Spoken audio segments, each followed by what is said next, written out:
Hey friends, Radhe Radhe. Welcome back to our channel that is Gyani politics. और आज हम discuss करेंगे distinction between unitary government and the federal types of government. तो basically इसमें पहला हम टॉपिक ले रहे हैं दैट डिस्ट्रीब्यूशन ऑफ पावर्स। तो फर्स्ट ऑफ ऑल हम जानते हैं कि यूनिटरी गवर्नमेंट में कॉन्स्टिट्यूशन के द्वारा डिवीजन ऑफ पावर सेंटर और स्टेट में नहीं होता है, और फेडरल गवर्नमेंट में इक्वल डिस्ट्रीब्यूशन ऑफ पावर्स होता है कॉन्स्टिट्यूशन के द्वारा सेंटर और स्टेट में। सेकंड आता है constitutional status. In unitary government constitutionally all the power rest with the centre. अब कॉन्स्टिट्यूशनल स्टेटस में फर्स्ट ऑफ ऑल हम डिस्कस करने जा रहे हैं यूनिटरी गवर्नमेंट में। तो कॉन्स्टिट्यूशन के दौरान जितने भी पावर्स हैं वो सेंटर को दी जाती हैं। अगर सेंटर अपनी विल के दौरान एडमिनिस्ट्रेटिव एफिशिएंसी के लिए कुछ पावर प्रोविंस को दे सकता है for autonomy and administrative efficiency. अब बेसिकली प्रोविंस यहाँ पे एक्ट करता है एज अ एजेंट, और यहाँ पे जो हमारा बेसिकली जो सेंटर है वो एक्ट करता है एज अ मास्टर। अगर कोई कॉन्फ्लिक्ट होता है सेंटर और स्टेट के बीच में, तो यहाँ पे बेसिकली अपर हैंड सेंटर के पास है और सेंटर ही सारे कॉन्फ्लिक्ट को रिजॉल्व करता है। अब हम बात कर लेते हैं फेडरल फॉर्म ऑफ गवर्नमेंट की। तो basically federal form of government with the help of constitution equal division of power होता है सेंटर और स्टेट के बीच में। और बेसिकली कॉन्स्टिट्यूशन के बीच में एक एग्रीमेंट भी लिखा जाता है regarding the distribution of power between centre and state. अब ऐसा ध्यान भी रखा जाता है कि कोई भी सेंटर और स्टेट्स कोई भी अननेसेसरी इंटरफेयर ना करें ईच अदर अफेयर्स में। अब both have their own spheres of authority. Centre और स्टेट की दोनों की सेपरेट स्पेयर्स ऑफ अथॉरिटी हैं and their powers from the constitution, और ये डिराइव करती हैं अपनी पावर्स कॉन्स्टिट्यूशन के द्वारा, और कॉन्स्टिट्यूशन का सुप्रीम लॉ ऑफ लैंड माना जाता है। नेक्स्ट आता है स्पेशल प्रोविजन ऑफ जुडिशरी। अब देखिए, अब यहाँ पे पहले हम बात करेंगे फेडरल की। तो फेडरल में सुप्रीम कोर्ट को एक स्पेशल राइट दिया गया है, और वो क्यों? क्योंकि देखिए Supreme Court basically dispute solve करते हैं सेंटर और स्टेट के, और basically interprets the constitution and also act as a guardian. और Supreme Court federal form of government में कॉन्स्टिट्यूशन को बचाता है अमेंडमेंट्स के लिए, और उसको एक प्रकार से गार्जियन की तरह प्रोटेक्ट करता है।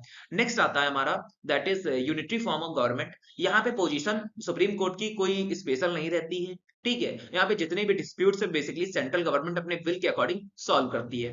फोर्थ पॉइंट होता है हमारा amendment in the constitution. In federal government the amendment process of the constitution is very rigid for this special provision. अब अगर हम यहाँ पे फिर भी फेडरल गवर्नमेंट की बात करें, तो जो अमेंडमेंट प्रोसेस है कॉन्स्टिट्यूशन का, ये बहुत ही रिजिड है, बहुत ही कॉम्प्लेक्स है। यहाँ पे एक स्पेशल प्रोविजन है for amendment in the constitution, और ये फॉलो करता है प्रिंसिपल। ऐसे कौन से स्टेट जो इस प्रिंसिपल को फॉलो करते हैं? That is United states of America और इंडिया। अब यहीं पे यूनिटरी की बात करें तो पार्लियामेंट को राइट दिया गया है कि वो इजिली कॉन्स्टिट्यूशन में अमेंडमेंट ला सकते हैं, बदलाव ला सकते हैं। और इसको कौन से स्टेट फॉलो करते हैं इस प्रैक्टिस को? That is England, France and Italy. Next हमारा आता है will the federal form of government be more suitable for India और यूनिटरी। अब ये क्वेश्चन है कि क्या federal form of government suitable रहेगी इंडिया के कि यूनिटरी गवर्नमेंट। ये बेसिकली एक बहुत ही कंट्रोवर्शियल टॉपिक है। बेसिकली जो federal form of government he India में एग्जिस्ट करती है, ये लेकिन थोड़ी अलग है, क्योंकि federal form of government basically weak मानी जाती है, क्योंकि उसमें डिवीजन ऑफ पावर्स हो जाता है बिटवीन सेंटर एंड स्टेट। लेकिन यहाँ पे इंडिया में सेंटर को कुछ ज्यादा पावर दी गई है, और जितने भी इंपॉर्टेंट सब्जेक्ट्स हैं वो सेंटर के हाथ में दिए गए हैं, और इसी प्रकार से सेंटर कुछ ज्यादा ही पावरफुल है।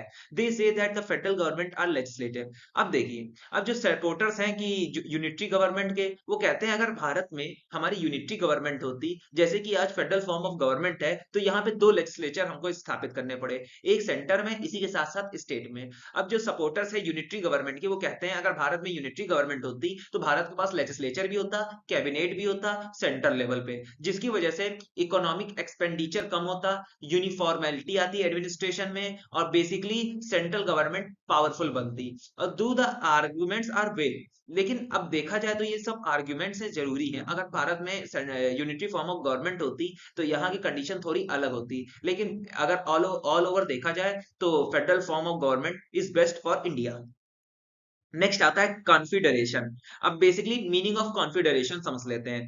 Confederation is a organisation of some sovereign state which can join together for common defence. अब बेसिकली कॉन्फेडरेशन एक ऑर्गेनाइजेशन है सर्वन स्टेट की। सर्वन स्टेट वो होते हैं supreme authority of people to of state to rights over people. और basically इनका motive क्या होता है? कॉम्बिनेशन का सर्वन स्टेट का, कॉमन डिफेंस और कॉमन पर्पसेस। अब देखिए, कॉन्फेडरेशन में एक एग्जीक्यूटिव और लेजिस्लेटिव बॉडी भी स्थापित की जाती है, लेकिन पावर पावर जो होती है एग्जीक्यूटिव और लेजिस्लेटिव की वो लिमिटेड रखी जाती हैं।